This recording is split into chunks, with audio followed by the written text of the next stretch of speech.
masuk ke dalam tenda. Disinilah inti dari cerita ini. Gue tidur lagi gitu, walaupun sulit tapi kita paksain tidur, bisa lah di kondisi takut, tapi itu udah paksa banget gitu, bisa tidur nih. Gue ketiduran nih. Nah ini cerita ini ya sebenarnya yang lebih berperan si Ale ini, karena dia nyeritain kejadiannya di pagi hari, di situ juga dia cerita. Jadi ketika gue masuk, gue tutup tenda, gue tidur, ini si Ale kebangun. Atas dasar pintu tenda kebuka dan di luar rame. Itu kayak di pasar.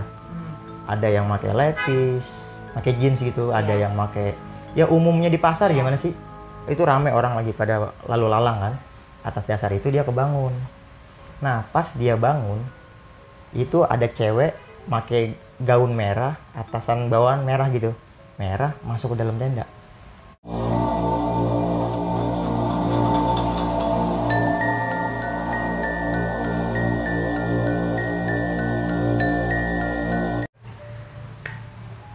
Selamat datang di Spiritual Journey. Balik lagi bersama gue Alia. Buat teman-teman jangan lupa yang belum subscribe, di subscribe, like, komen, dan share sebanyak-banyaknya. Oke, buat teman-teman SJ kali ini gue kedatangan narasumber istimewa nih dari Timur Misteri. Perkenalkan dulu namanya. Namanya Ibnu Fitrosidik. Namanya Ibnu. Iya. Bang Ibnu mau cerita apa nih buat teman-teman SJ? Kita pengalaman pendaki gunung. Wow, pendaki gunung loh. Emang dari umur berapa ngedaki? Itu pendakian di 2007, pendakian pertama. Perdana ya? Iya, di Gunung Gede Pangrango tahun 2007, jalur Salabintana. Tuh buat teman-teman pendaki ya. Kita nantikan ceritanya Bang Ibnu setelah yang satu ini.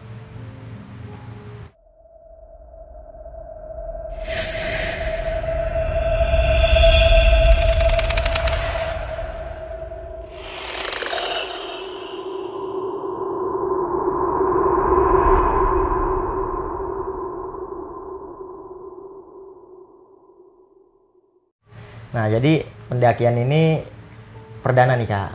Berawal dari tongkrongan kita yang nggak punya basic mendaki kan, perdana nih. Jadi kita kaku lah masalah pendakian ini seperti apa gitu. Di tongkrongan itu ngebahasnya pendakian. Kita yang nggak pernah ngedaki kan kayaknya ketinggalan cerita gitu. Dan dia pun cerita yang enak-enak doang nih di tongkrongan.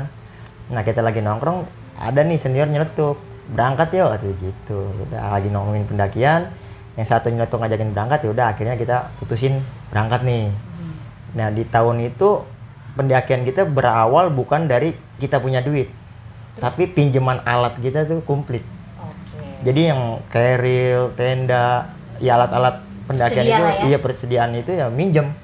Di zaman itu nggak kayak sekarang gitu kan, banyak yang punya gitu. Di zaman itu kita sewa dulu, minjem dulu. Nah singkat cerita dari kesepakatan itu 4 harian tuh kita udah kelar nih, pinjaman kita udah kumpul. Hingga akhirnya ya kita berangkat nih. Kita berangkat bertiga. Senior satu namanya Om Rudi, yang dua ini pemula nih. Iya, gue sama si Ale, namanya Ale. Nah kita ngumpul di rumah senior buat packing nih. Datang kita beres aja Nisa, datang ke rumah senior nyeletuk nih, lu mau tinggal di gunung katanya gitu kan. Karena kita nggak pernah naik gunung kan, bawaan itu banyak. Jadi kita bawa kantong plastik tuh, itu pakaian kita tuh. Kita datang malah diomelin gitu kan, lu ngapain, lu mau tinggal di gunung gitu. Udah kita balik lagi, kita kurangin, kata dia cuman ngasih tahu di sana dingin. Oke, yang penting baju hangat berarti. Iya, berarti yang penting jaket, ya celana panjang gitu kan. Pokoknya kita nggak kedinginan lah. Udah kita kurangin alat-alat kita berangkat lagi nih ke tempat senior. Kita beres-beres, senior nyeletuk nih, ambil kertas sama pulpen katanya gitu. Buat apaan Om? Kan manggilnya Om Rudi ya. Buat apaan Om? Kata Om Rudi, tulis nama ente, alamat, sama nomor rumah yang bisa dihubungin. Kita saat itu belum punya KTP Kak. Masih sekolah itu, kisaran belasan tahun lah. Masih SMA ya, masih SMA. Seharusnya sih udah bisa bikin KTP nih. Perkara kitanya yang males, dan zaman itu ngurus KTP tuh ribet di zaman itu. Jadi ya kita nggak punya Pak, lantaran kitanya emang males gitu kan. Ya udah kita nulis data, kata senior, taruh di kantong plastik, diikat, kantongin. Oke, Oh, investment jadi, ya. iya, kita kan punya mungkin buat keselamatan gitu Iya. kan. Di situ senior nyetuk, kalau kita ada apa-apa di gunung, kalau jasad kita meninggal, minimal banget kita pulang ada yang nganterin. Jasad kita ada yang nganterin pulang, Oke. karena ada data ini. Kita yang baru naik gunung disugesin seperti itu langsung down dong. Wah, kayaknya angker banget ya naik gunung gitu. Sedangkan di tongkrongan obrolannya kan kayaknya Asik ya. asik-asiknya doang gitu kan. Ya tapi bismillah lah, kita ketemu perjalanan ini ya benar-benar kita pure, kita bismillah gitu. Nggak nekat juga sih, nggak nekat. Cuman ya kita, aduh terlalu kak. Ya cuman ya kita dengan pengalaman yang senior punya, kita berani-beraniin gitu kan. Ya udah kita udah kumpul bertiga. Nah senior ini nggak melakukan registrasi kak, nggak ngatur simaksi. Jadi main ngelonong aja Main dong. nyelonongnya kita ilegal bisa dibilang. wah, Udah ilegal ya. Buat teman-teman juga jangan dicontoh sih. Ini di zaman itu ya mungkin ya masih banyak yang kayak gitu di zamannya. Seharusnya kan dulu terdaftar, jadi mereka tahu ya yang turun berapa, yang naik berapa. Betul. Ya. Nah kita ini ilegal, jadi nggak registrasi kan. Singkat cerita, semua udah kumpul nih. Senior baru minta duit nih. Kita dipintain di zaman itu, di tahun itu 50.000 per anak. 50.000. Nah senior cuman beli mie instan 4. Kita bertiga. Oke. Nah kan saya nanya nih, ini kita 2 hari di gunung masa makan mie 4 doang kan gitu. Kata dia udah, ente tenang-tenang aja, ente ikut aja gitu kan. Ya udahlah, kita ngikut aja lah, emang kita nggak pernah kan. Udah kita siap-siapin logistik, alat. Kita bawa 1 keril, 1 depek. Jadi 1 nih buat nge-backup, kosong. Kita jalan itu kisaran jam 11 malam. Oh, lu berjalan malam? Iya, jalan malam OTW ke Kampung Rambutan, terminal Kampung Rambutan. Di Kampung Rambutan kisaran jam 12 itu bis banyak tuh kak yang ke arah Sukabumi. Oke. Kita salah bintangnya Sukabumi ya. Itu banyak banget bis ke arah Sukabumi. Tapi ini senior nggak naikin bis itu. Terus lu Dalam hati bingung nih. Iya. Itu om bis kan banyak yang lewat om. Kenapa kita nggak naikin gitu? Dia malah asik belanja minuman pada saat itu kan. Minum dulu di terminal. Katanya udah tenang aja tenang. Udah ente ikut gitu kan. Lu nggak ngerasa was-was tuh saat itu? Ya was-was. Oke. Cuman ya gimana ya? Ini senior kayaknya santai banget gitu kan. Kita nih yang udah berjam-jam bete itu kita naik-naik kisaran 3:30. Dari jam 12. Oke. Jam 12 sampai terminal itu 3:30. Itu kita tidur dulu di terminal, ngopi, udah kenyang sama kopi. Ya kalau senior minum, ya saat itu saya bukan munafik ya, nggak minum karena yang diminum pahit. Jadi saya nggak suka ya di zaman itu gitu kan. Ya udah dia asik sama minumannya, saya juga asik sama kebetean saya kan. Singkat cerita 3:30 nih bis lewat. Ternyata dia naik bis seperempat. Oke. Jadi yang faktor dia mau naik bis itu karena murah. Oke. Jadi nyari bis yang itu kak, yang Metro Mini ini, nggak bis yang tadi lewat banyak itu mahal. Oh perkara biaya, jadi kita sampai 3:30. Iya. Ya udah terjawab kan penasaran kita. Udah walaupun singkat cerita sampailah kita di alun-alun Cisaat Sukabumi. Oke. Kita sampai di sana itu kisaran 6:30 lah, 6:30 pagi. Kita sampai, kita ditinggal lagi nih, turun di alun-alun pinggir jalan kita ditinggal sama senior kita. Dia kemanaan lagi? Nah, pas turun nih, dia bilang, ente sama si Ale tunggu sini ya, ane mau nyari sisa logistik. Di alun-alun itu kayak pasar, jadi dia tuh nyari yang tadi mie instan cuma 4 biji, ditak buat nambahin, jadi dia pergi. Nah kita nunggu nih, kita ya bisa dibilang kayak gembel lah. Di kampung orang kita benar-benar nggak tahu ini di mana gitu kan, karena pertama kali ke situ nggak ngerti harus gimana. nggak ngerti harus kayak gimana. Ya udah tunggu di situ, jangan kemana-mana gitu kan. Ya udah kita tungguin sama teman yang benar-benar juga sama gitu kan, nggak punya pengalaman ke situ. Udah kita tunggu, itu dia lama kak, sampai jam 8 setengah 9-an lah, lupa itu tepatnya. 2 jaman ada dong. Iya dia lama. Kita ditinggal di situ, lagi-lagi kita gendang nih berdua, ini kok naik gunung segini sengsaranya gitu kan. Nah faktornya dia lama, kita itu pada saat itu masak buat makan kita itu pakai spiritus. Jadi dia tuh lama nungguin bengkel buka untuk beli spiritus kak. Iya, iya. Jadi emang logistik udah kebeli. Spiritus ini nih yang bisa dibilang ya kebutuhan pokok juga kan, biar masakan kita mateng. Nah jadi dia nungguin bengkel dulu. Jadi lama nih, kita jam jam 8 atau setengah 9-an lah baru ketemu lagi nih. Yaudahlah kita wajarin kan, walaupun kita gerendang kita wajarin lah karena emang kondisi gitu kan. Yaudah, ternyata masih naik angkot lagi dari situ, dari Polsek Cisaat itu, dari alun-alun Cisaat itu depan Polsek sih. Dari situ ternyata kita masih ngangkot lagi, 2 kali ngangkot kalau nggak salah. Baru kita naik angkot lagi, ternyata itu dalam hati tambah gerendang tuh. Ya ampun, masih jauh gitu kan, kita pikir turun bis nih, udah jalan ya? Iya udah tinggal jalan, ternyata masih ngangkot lagi 2 kali kalau nggak salah. Kita naik angkot, singkat cerita sampai nih kita di base camp Salabintana di Pondok Halimun. Sampai, nah di sana kan kayak ada halaman tempat camping tuh di Pondok Halimun, banyak tuh mahasiswa pada camping di situ. Nah kita nih yang anak baru kayak mau gaya nih Kak, maksudnya wih banyak mahasiswa nih lagi pada camping kan, ini carrier gue yang bawa aja biar action gitu kan. Ya. Iya, mau gaya kan, mau action ya. Terus berantem nih sama si Ale nih, udah gue aja rebutan gitu kan. Ya akhirnya gue yang menang nih, gue pakai, udah gue jalan. Pas mau sampai pos registrasi itu ditahan sama senior, berhenti dulu. Kenapa Om? Kita ngelewatin pos itu satu-satu. Jadi jalan, perkara kita mendaki ilegal. Jadi suruh satu-satu lari. Iya. Lu kan nurut aja ya, nggak ngerti iya, ya? nurut aja, nggak ngerti kita. Yaudah, ente jalan duluan Nu. Nah, saya nih jalan duluan. Saya lari kan, maksudnya ini kita di sini nih, ini pos Simaksi. Nah kita suruh lari satu-satu ngelewatin pos ini nih biar nggak ketangkep gitu kan. Saya lari, saya duluan.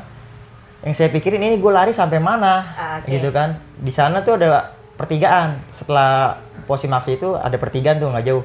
Nah kita bingung nih, saya bingung nih mau sampai mana nih kita lari gitu kan. Ngerinya nggak dikasih tahu juga ya? Nggak dikasih tahu kan, kita belum ngejamah tempat yang di depan itu kan. Ya udah kita lari, gue lari. Ada pertigaan, gue berhenti di situ yang kalau ada orang di base camp itu masih kelihatan. Nah itu senior gue dari jauh kayak nganin tangan begini-begini. Sonoan lagi itu percuma gitu kan, masih kelihatan. Ya tapi dalam hati gue kemana? Ini ada pertigaan gitu kan. Terus nggak lama dia tuh nyuruh si Ale ini samperin gitu. Nah Ale lari nih nyusul, tak. Ale pas udah sampai ke gue nih ngabarin, munduran lagi. Udah kita munduran lagi nih. Udah yang ketiga baru seniornya nyusul. Sampailah kita di tempat setelah aman nih, bisa dibilang aman lah. Udah kita itu ada jalur air tuh kayak parit gitu loh. Kita ngisi air, ternyata jalur pendakian itu ke kiri. Lurus itu ke arah air terjun. Udah kita naik. Itu kisaran jam 10 atau setengah 10. Kita mulai melakukan pendakian. Selang 30 menit atau 45 menitan lah, ya sejam lah kurang lebih ya. Gue nih lupa nih detail-detail waktunya. Kisaran 1 jam lah kita naik. Ini si Ale ini kayak ngeluh gitu. Gue capek banget ini. Jadi kita yang nggak punya pemanasan sebelumnya, baru jalan sebentar itu kayaknya kaget gitu. Stamina kita kaget. Capek dari malam. Iya, kita udah capek, kurang tidur kan. Ditambah kita langsung melakukan perjalanan gitu kan, yang naik dan bawa beban. Nah si Ale ini ngeluh, dibilang gue capek nih, kayaknya gue nggak kuat dah. Lalu baru jalan ya? Iya, baru 1 jam. Terus kata senior nih, kata senior, di sini nggak boleh ngeluh, ngeluh yang diucapin gitu. Ketika sugesti kita seperti itu, kita bilang gue nggak kuat nih. Kebenaran lu nggak bakalan kuat gitu. Capek yang nggak boleh diungkapin gitu, capek udah dirasain, Om break aja, Om break gitu, kita bilangnya break, jangan bilang nggak kuat gitu kan. Ketika kita ngelontarin kata yang nggak kuat ya benar-benar sugesti kita masuk, jadi kita bisa nggak kuat gitu. Kita disugesin seperti itu tuh, ya ditegur lah, jangan kayak gitu, kalau mau break bilang aja, udah kita keep nih, kita capek kita rasain, nanti kita break gitu kan.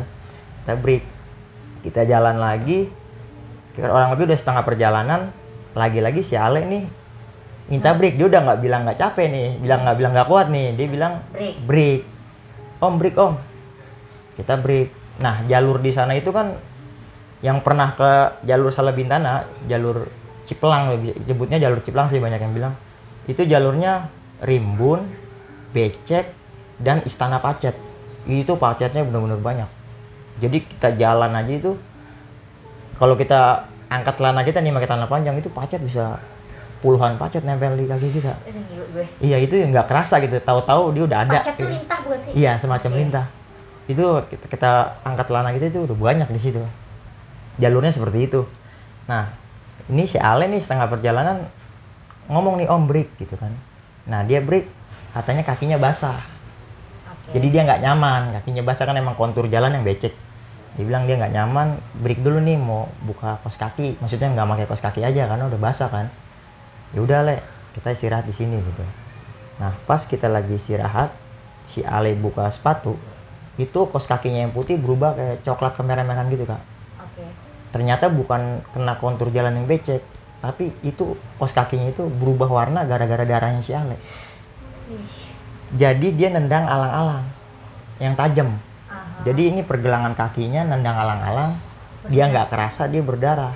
Itu darahnya banyak sampai becek sepatunya. Nah, banyak ngeluarin darah kan.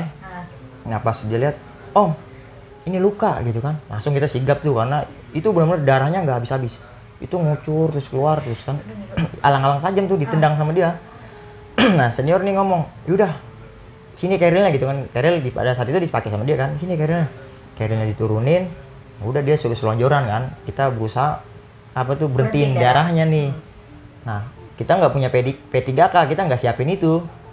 Udah kita cari cara pakai daun-daunan gitu tapi nggak efektif. Nah, senior nih ngusul nih, dikeluarin spiritus. Disiram pakai spiritus. Cerat. Ya memang nggak nganjurin ya. Nggak nganjurin ketika kita luka. Makanya nih kita nggak nganjurin ya. Nggak nganjurin ketika kita luka disiram pakai spiritus. Tapi itu darahnya berhenti. Tapi si Ale ini kayak kambing disembelih. Celeng. Ya, ngilu pasti. Ngilu. Itu benar sekaligus. Wah, itu spiritus yang sebotol mineral segini nih. Itu setengahnya buat nyiram lukanya. Itu benar-benar darahnya berhenti. Tapi dia celengnya kayak kambing disembelih. Iya dia. Ya bisa balikan gitulah. Ngegantiin alkohol ya? Iya, ngegantiin alkohol, tapi nggak nganjurin juga ya pada saat itu ya inilah pengalaman kita gitu kan. Ya udah, alhamdulillahnya itu darah berhenti. Ya kita break nih, kata si Om ini, Om Budi ini bilang, yaudah kita istirahat, kita bikin kopi dulu gitu kan. Biar mulihin si Ale nih. Ini dia udah beda nih, maksudnya karena banyak ngeluarin darah mungkin ya. Lemes pasti. Lemas. Nah, kita break nih ngopi. Cuman kan karena masaknya kita pakai spiritus dan pakai kayu bakar, jadi kayu di atasnya di bawahnya spiritus Kak. Jadi tetap kayu yang jadi bahan bakarnya, cuman spiritus ini buat pemicu api itu kan. Karena lama nih, jadi baru gimana ya, air baru panas doang udah kita buat bikin kopi gitu, nggak matang. Ya karena lama, udah singkat cerita udah beres semua nih, kita beresin, kita lanjut jalan. Itu udah masuk sore. Udah mau sore, kisaran jam 3. Nah, kita lanjut jalan. Singkat cerita, 20 menit sebelum pos Ciletik, itu di sana ada pos 3, namanya pos Ciletik. 20 menit sebelum sampai pos itu, ini ada jalan yang nanjak, terus datar.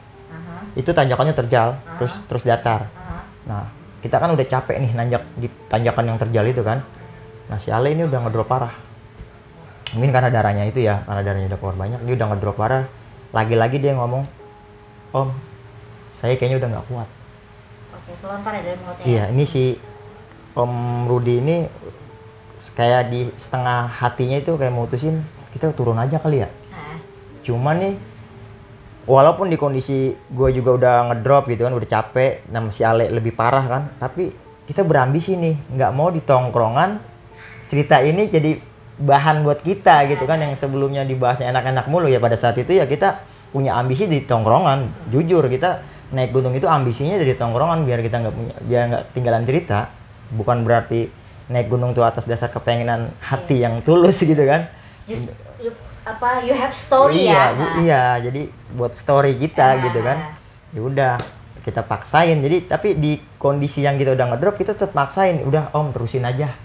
Tanggung kan, katanya posnya kan sampai pos 3. Sananya jelas sampai suruh rencana kan. Kita paksain tanggung Om. Ya udah sampai tanyakan itu kan tempat landai itu.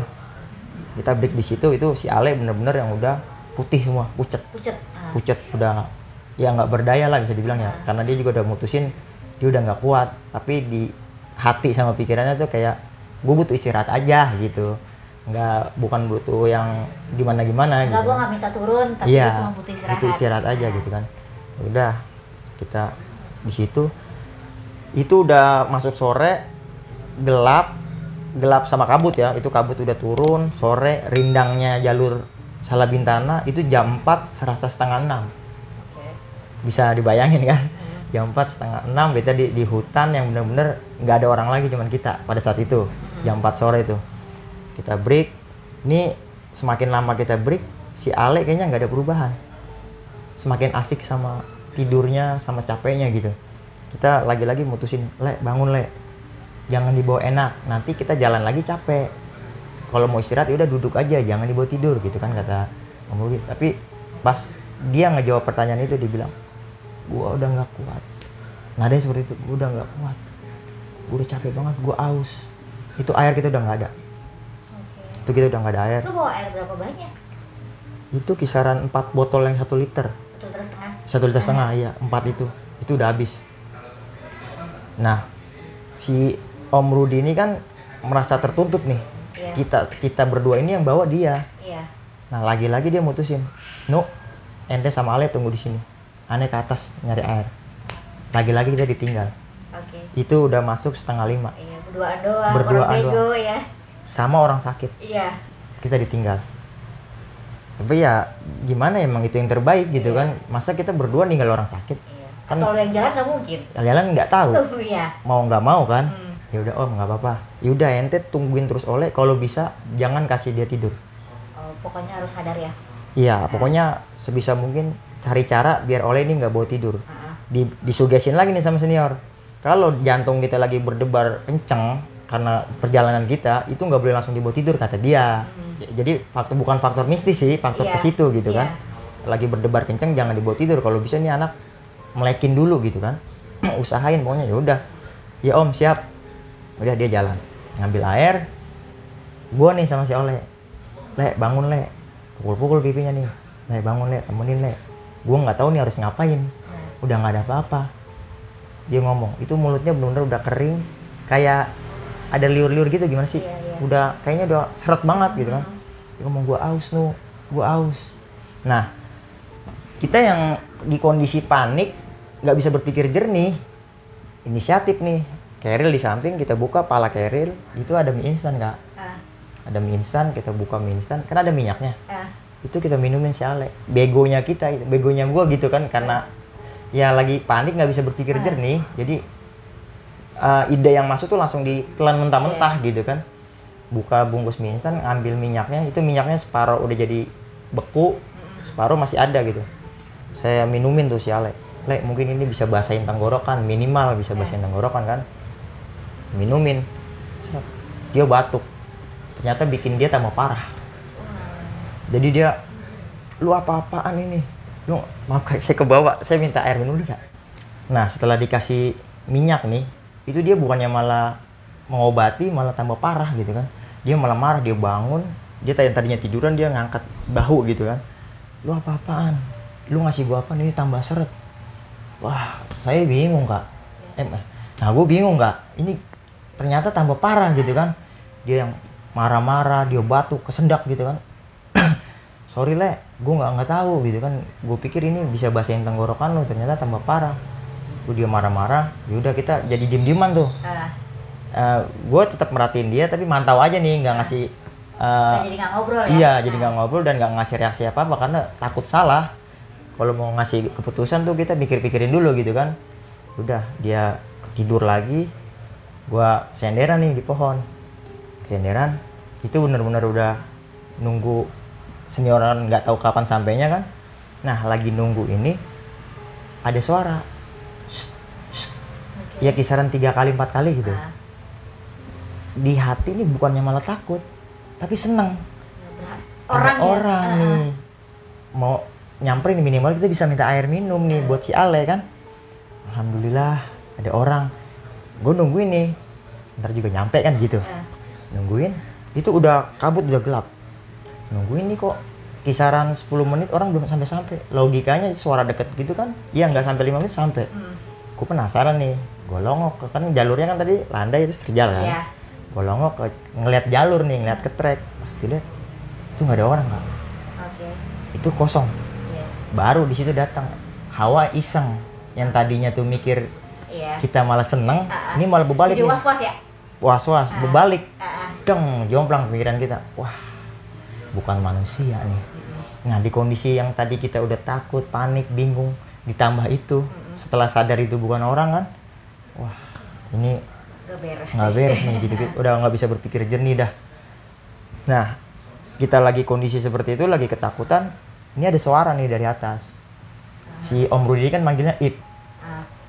Ip. Oke, ada yang neriakin lo ya? Ada yang neriakin. Nah, gue tahu nih, ini suara senior gue nih. Balas nih, Om. Iya, ada apa gitu kan. Nah, terus dengar lagi nih, si Ale gimana? Oh, Ale udah parah gitu kan, Ale udah parah. Cuman lagi-lagi nggak direspon nih yang bilangin Ale sih udah parah. Karena mungkin karena angin ya, karena suaranya ke bawah angin, jadi udah nggak ada respon. Nah, di sini miss nih. Ini gue yang nyamperin dia atau nunggu aja biar dia yang turun, gitu kan? Ini miss. Ya, tapi ya di situ ya, gue karena udah punya pengalaman ketika gue gegabah salah, yaudah gue putusin aja, bodo amat lu nyampe kapan, gue tunggu di sini. Pokoknya iya, gue ini mau ninggalin Ale gue mau ninggalin Ale, gue juga nggak tahu jalannya kemana, nyamperin suara itu dan kondisi udah gelap. Itu udah 5:30 lah kurang lebih. Nah, udah gue ngambil keputusan, gue tunggu sini aja, bodo amat gitu kan. Nah, nggak lama nyampe nih, dia udah bawa air, dia turun bawa air. Kita ngasih minum si Ale kan, si Ale udah minum, udah enakan lah. Om Rudi bilang nih, ini deket ke atas, barusan Ale ngambil air, kata dia gitu kan. Nah, si Ale bilang, kita mau di sini aja atau nanggung nih, ntar di tempat ngambil air aja tuh ada space gitu kan buat masang tenda. Terus kata si Ale, udah istirahat aja dulu, ntar baru kita makan sekalian di sana. Jadi ini ngenakin dia doang gitu kan. Atau Om Rudi nyeletuk nih, emang lama ya gue ngambil air, kata dia gitu. Nah, ini kayak apa ya, kayak berbeda dimensi nih kak. Itu perasaan si Om Rudi, dia naik sama turun itu durasinya cuma 20 menit. Perasaan dia? Yang dia rasa, dia nggak ada kendala apa-apa, nggak ada lama di perjalanan, nggak ada apa gitu. Lancar aja, oke aja pokoknya. Oke aja, dia naik, dia nadangin air gitu kan, karena air juga lumayan banyak. Dia turun lagi tuh, kisaran yang dia hitung, dia lihat dari jam dia itu cuma 20 menit. Tapi yang gue rasain, itu dari jam 4, jam 4:30 lah, 4:30, itu dia udah mau maghrib. Udah mau maghrib sampai bawah. Berarti kan jam 6-an lah, maksudnya dari jam 4:30 sampai jam 6 itu kan sejam setengah. Nah, itu di jamnya dia yang dia liatin itu cuma 20 menit. Kayak perbedaan dimensi gitu. Om lama gitu kan, dari Om berangkat 4:30. Terus sampai ke sini tuh Om bisa jam segini udah mau maghrib gitu kan. Tapi kata dia, enggak, gue cuma 20 menit, orang deket kok, kata dia gitu. Gue ngeliat jam gue cuma 20 menit. Itu tapi pas dia ngeliat jam sekarang itu jam maghrib. Jadi gue tuh kayak berdebat gitu. Lu lama gitu. Enggak, emang nggak ada kendala apa-apa, cuma gue jalan 20 menit gue turun lagi kan gitu. Udah kita debat-debat sambil istirahat. Terus Om Rudi kayak bilang, udah nggak usah dipikirin gitu kan. Udah kita lanjut jalan nih, udah habis kisaran ya maghrib kan kita istirahat, sekalian istirahat kan, karena kondisi azan maghrib. Kita nggak tahu itu, cuman dari segi waktu kayaknya udah azan gitu kan. Ya udah kita santai sebentar. Setelah jam 6 lewat baru kita mutusin lanjut jalan nih. Si Ale juga udah kita tita-tita lah, masih sakit cuman masih tita-tita. Singkat cerita, memang benar 20 menit itu kita sampai pos Ciletik. Deket kak. Oh, pas ngerasain pas bertiga deket. Benar. Itu kok dia tadi lama banget. Padahal lu sambil itu ya, nita si Ale ya? Iya, nita itu 20 menit sampai. Tapi yang kita nungguin dia ngambil air itu segitu lamanya. Kan kayak nggak masuk akal gitu kan. Dia pun nggak punya kendala. Dia nggak punya kendala apa-apa. Udahlah kita lupain kan, kita udah terjawab lagi nih. Oh, ternyata bener ya, deket gitu kan. Dan itu suara kalau ternyata kedengeran. Di gunung tuh 20 menit kita jalan lah, maksudnya posisi naik itu kedengeran. Yaudah. Tapi bener itu suara dia? Suara dia, tadi dia yang manggil, dia nanyain kondisi Ale kan. Udah kita sampai udah gelap nih. Nggak tahu tuh medan sekitar seluas apa, di sekelilingnya apa gitu, nggak tahu karena udah gelap kan. Asal pasang tenda aja. Iya, jadi seniornya udah pernah lewat situ. Si Om Rudi ini mutusin, yaudah kita bagi-bagi tugas. Ale biarin istirahat, dia masak. Gue disuruh masang tenda nih sama Om Rudi ya kan. Udah kita bagi-bagi tugas. Gue bikin tenda, Si Ale biarin istirahat kan, dia masak, udah tenda jadi, si Ale kita masukin nih ke tenda. Gue bantuin nih masak sama senior. Nah senior lagi masak ini udah beres nih, udah kelar, nyenggol, bangunin si Ale, kita makan gitu kan. Udah kita makan bareng. Itu kisaran masih jam 9 kita udah masuk tenda. Udah kelar loh? Udah ya biasanya di gunung kan kita begadang gitu kan. Itu jam 9-an kita udah masuk tenda. Karena kita udah bete mau ngapain, kedua capek, ketiga cuma bertiga, nggak ada personil lagi gitu kan. Yang satu juga lagi enak badan nah, ya? Yang satu nggak enak badan gitu kan, udah nggak mood diajak bercanda. Udah jam 9-an kurang lebih kita masuk ke dalam tenda, tidur nih. Nah, gue lagi tidur, ini perasaan gue ini udah lama banget nih tidur. Perasaan udah lama banget gitu kan, pengen buang air kecil nih kak. Jadi bangunin nih, jadi tidurnya nih gua, senior, Ale di pinggir sebelah kiri. Bangunin senior nih, om, anterin om kencing gitu kan. Gue pikir gue tidur udah lama, kisaran subuh nih. Nah, pas gue liat jam, itu baru jam 11. Jadi gue baru 2 jam tidur kan. Itu suasana di gunung benar-benar sepi, benar-benar nggak ada suara apa-apa lah di gunung. Jadi kayak ada penyesalan nih di hati. Ya naik gunung ternyata kayak gini. Beda banget nih sama yang di tongkrongan diomongin kan. Sepi, gelap gitu kan. Kita bawa senter, cuman senter bukan kayak zaman sekarang tuh headlamp kayak gitu. Kita bawa tuh senter buat yang ronda tuh enggak? Kuning ya? Iya, senter kayak gitu. Di zaman itu tuh bawanya itu. Jadi nggak banyak dipakai, di dalam tenda tuh benar-benar mati, gelap gitu kan. Bangunin nih Om Rudi, om anterin ngencing om. Terus kata Om Rudi, udah ngencing aja gitu, jangan jauh-jauh, yang penting di depan tenda aja gitu. Kalau bisa ngencing dari dalam, keluarin itunya aja kayak gitu. Ya, kita kan nggak mungkin gitu ngencing kayak gitu, nggak nyaman kan. Kita bangunin nih si Ale, anterin Le. Dia agak susah tapi dia bangun. Dia bilang, udah lu kencing aja, gue nungguin di dalam tenda. Jadi dia duduk, gue nggak tidur kata dia gitu kan. Oh, suruh kencing di luar tenda? Iya, suruh keluar aja, dia di dalam tapi dia nggak tidur, dia duduk gitu kan. Dia nungguin dari dalam tenda. Ya, kita pikir mendingan nih, ketimbang si senior ini nggak mau kan, dia melek lah di dalam tenda. Udah gitu, gue buka tenda, gue keluar nih. Nah yang gue tahu ini kan, kanan tenda ini jalur mata air tempat tadi senior ngambil air kan. Nah berarti kan gue ke kiri, biar nggak buang air kecil di mata air. Gue keluar tenda ke kiri. Ngencing lah tuh di situ. Kalau dibilang nggak ada tenda, itu bisa dibilang gue ngencing di samping Ale. Itu benar-benar di samping tenda, nggak jauh gitu kan. Gue nggak tahu kesananya itu berapa meter gitu. Space-nya gue nggak ngerti karena punya udah gelap kan. Nah, gue lagi ngencing, itu ada orang.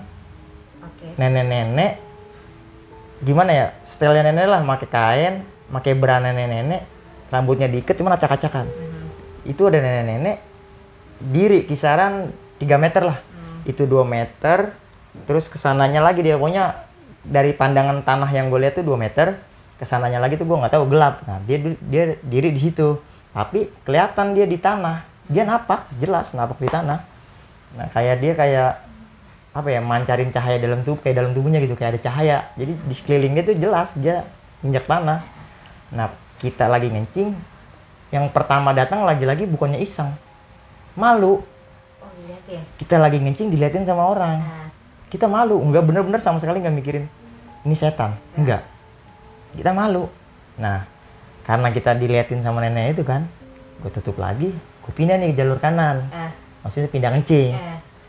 Nah, pas lagi ngencing kedua ini baru mikir, perjalanan gue segitu susahnya. Ini nenek-nenek, nggak logika ada di sini. Baru iseng masuk, wah. Bukan nenek-nenek nggak bener ya, nggak wajar ini, bukan orang. Baru kita sadar, cuman apa jelas, cuman kita nggak mikir setan dulu gitu kan. Pas yang pindah ini baru mikir, wah ini bener setan nih. Udah langsung lari, itu kencing belum kelar. Lari masuk tenda, ya ternyata Ale tidur. Nggak nemenin, ngomongnya dia mau nemenin kita kan. Lu keluar tenda dia langsung tidur lagi. Udah masuk ke dalam tenda, disinilah inti dari cerita ini. Gue tidur lagi gitu, walaupun sulit tapi kita paksain tidur, bisa lah di kondisi takut, tapi itu udah paksa banget gitu, bisa tidur nih. Gue ketiduran nih. Nah ini cerita ini ya sebenarnya yang lebih berperan si Ale ini, Karena dia nyeritain kejadiannya di pagi hari, di situ juga dia cerita. Jadi ketika gue masuk, gue tutup tenda, gue tidur, ini si Ale kebangun. Atas dasar pintu tenda kebuka. Katanya gue nggak nutup tenda, habis kencing. Itu padahal jelas-jelas gue tutup karena gue kondisi iseng, nggak mungkin tenda melongo gue diemin, nggak mungkin. Ketemu apaan tahu ya? Makanya logikanya kan seperti itu. Tapi yang dia bangun nih, di atas dasar dia ngeliat pintu tenda kebuka dan di luar rame. Itu kayak di pasar. Ada yang pakai levis, pakai jeans gitu, ada yang pakai ya umumnya di pasar gimana sih? Itu rame orang lagi pada lalu lalang kan. Atas dasar itu dia kebangun. Nah, pas dia bangun, itu ada cewek pakai gaun merah, atasan bawahan merah gitu.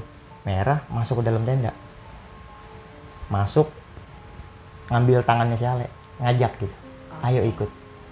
Nah, Ale dibawa keluar, pas dia ngelangkah, kakinya ngelangkah keluarin tenda gitu, selangkah keluar tenda, itu ada aki-aki di depan tenda.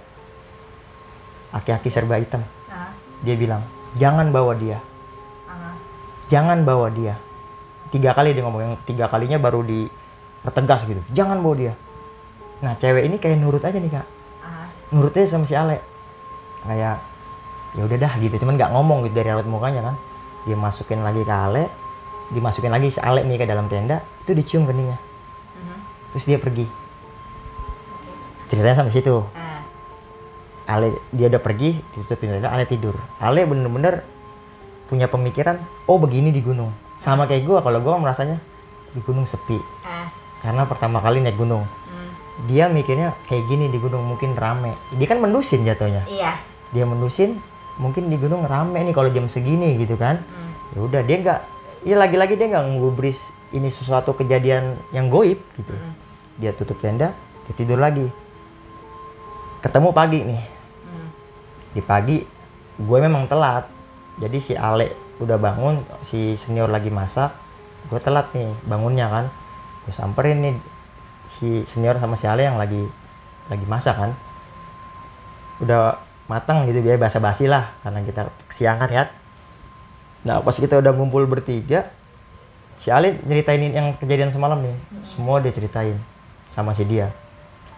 Nah si Om Rudi ini, senior gue ini kayak sekarang tuh dia statusnya ya, sekarang tuh dia jadi praktisi. Sekarang nih, dia udah ngobatin orang. Nah waktu itu dia udah masih semi praktisi, jadi dia peka sama keadaan sekitar. Diceritain lah kejadian malam itu ke kita orang nih, dicerita lagi masak. Semalam saya begini, dicegah sama kakek-kakek mau dibawa sama perempuan ini. Itu seketika senior yang peka sama hal goib itu yang sekarang jadi praktisi ini, dia langsung mutusin, gulung nih tenda. Kita pulang sekarang. Itu masakan belum matang, makan sejadi-jadinya. Itu kita nggak tahu ada apa. Tapi bangun juga ya? Iya. Tapi gue tahu lihat dari ekspresi dia. Kita kan bisa ngeliat orang ekspresi yang panik kelihatan. Ini ada apa? Kok habis diceritain kayak begini gitu kan? Pasti ada hal nih. Ya udah ikutin kan. Itu gue yang baru bangun, nyawa belum kumpul, langsung gulung tenda. Kelar udah rapi, kita makan sejadinya tuh. Itu nasi masih digigit juga, masih krau-krau kan. Tapi tetap kita makan. Ya itu biasa kita makan kan, habis makan ngerokok dulu, nyantai ngopi dulu. Ini enggak. Itu benar-benar cabut dari situ. Itu kisaran jam 10. Jam 10 siang itu sehabis si Ale cerita kejadian malam itu tuh, langsung cabut. Ya kita singkat cerita lanjutin lah perjalanan sampai ke Surya Kencana. Sampai ke Surya Kencana itu kisaran ya dari pos 3 ke Surya Kencana itu lumayan masih jauh Kak. Terjal gitu kan. Ya nggak jauh sih, cuman ternyata terjal. Sampai di Surya Kencana kita siang bolong tuh. Nah, lagi-lagi kita dikejutkan nih. Kan dia sepadang sapana luas gitu kan. Itu di kisaran 20 meter ke depan itu ada binatang. Putih. Ya dibilang macan, tapi dia agak kecil. Dibilang kucing tapi agak gede. Ya pokoknya kayak anak anjing lah. Cuman dia putih, kita nggak tahu itu apa, binatang apa kan. Nah, logikanya dia diam. Kita nyamperin dia. Logikanya semakin kita dekat sama objek, pasti objek itu semakin jelas dong. Tapi ini enggak. Semakin kita jalan begini-gini aja nih. Jadi segitu-gitu aja pandangan kita ke dia sama objek itu, binatang putih itu. Kita maju kayak dia mundur aja ya. Iya. Cuman dia diam, yang kita lihat dia diam. Iya. Kayak kita ngeliat binatang cuman dia diam. Iya. Logikanya kan kita semakin dekat sama dia kan semakin jelas dia itu binatang apa kan. Nah, karena ada kejanggalan, gue nyeletuk nih ke senior. Om ngeliat binatang itu nggak? Nah. Udah nggak ada. Okay. Logikanya itu padang savana luas. Hitungan detik itu binatang lari masih kelihatan. Bunyinya juga kedengeran. Iya, itu yang tahu Surya Kencana segitu luasnya. Itu benar-benar savana luas. Dia lari, ya kasarnya 5 menit pun dia lari masih kelihatan. Iya. Tapi ini cuma bilangin, Om ngeliat itu nggak? Udah nggak ada. Itu udah nggak ada.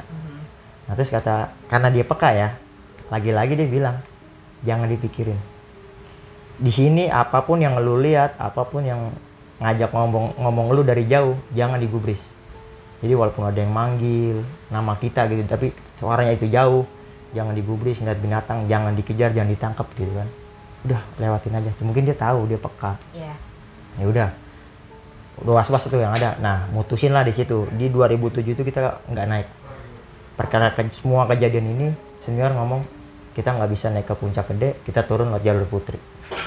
Jadi kita nggak naik. Udah singkat cerita kita turun nih. Sampailah kita di pos Simaksi Gunung Putri. Lagi-lagi di situ kan karena kita ilegal satu-satu kan. Oh iya. Pas kita nyampe pos Simaksi, lagi lari satu-satu itu ada pelang. Observasi gunung 3 hari. Gunung tutup.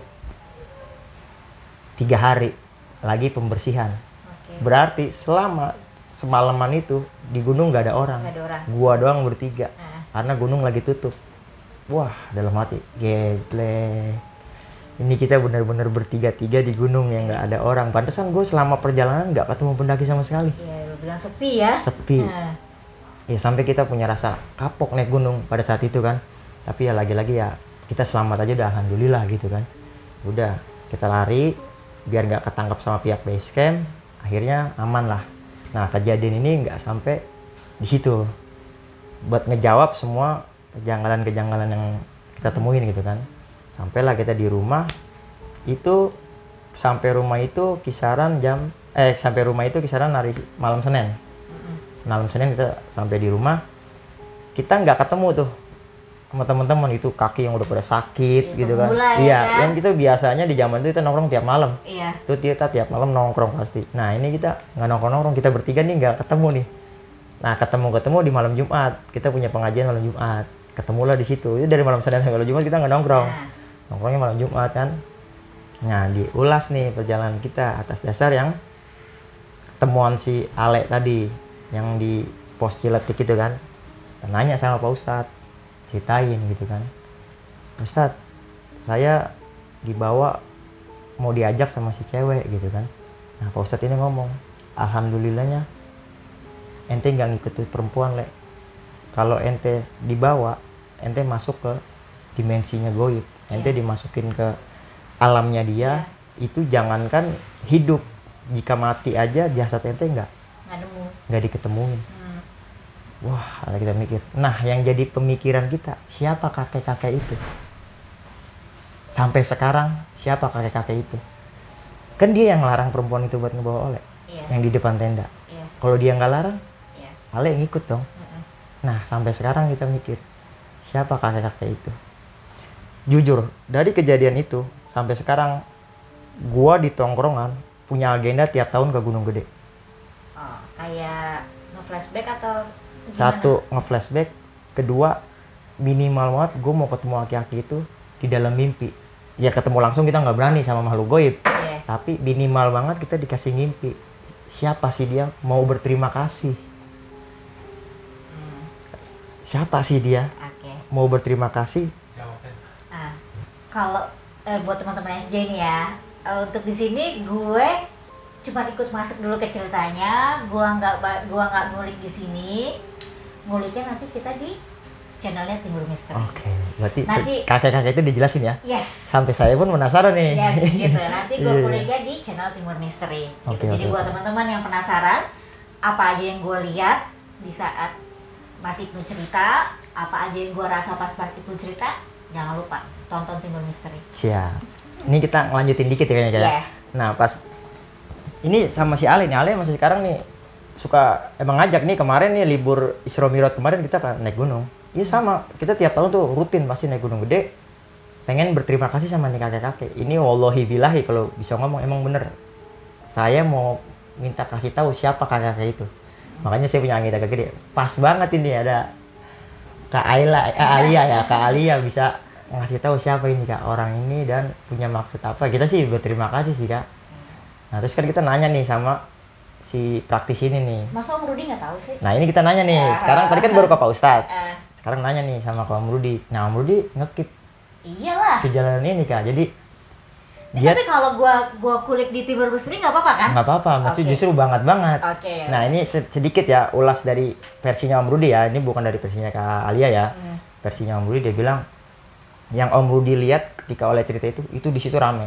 Iya memang. Jadi kita itu masang tenda di pasar goib. Iya. Jadi pasarnya makhluk goib di situ. Jadi kita masang tenda di situ. Itu kata Om Rudi, makanya dia ketakutan. Tapi kalau soal kakek ini nggak dijelasin.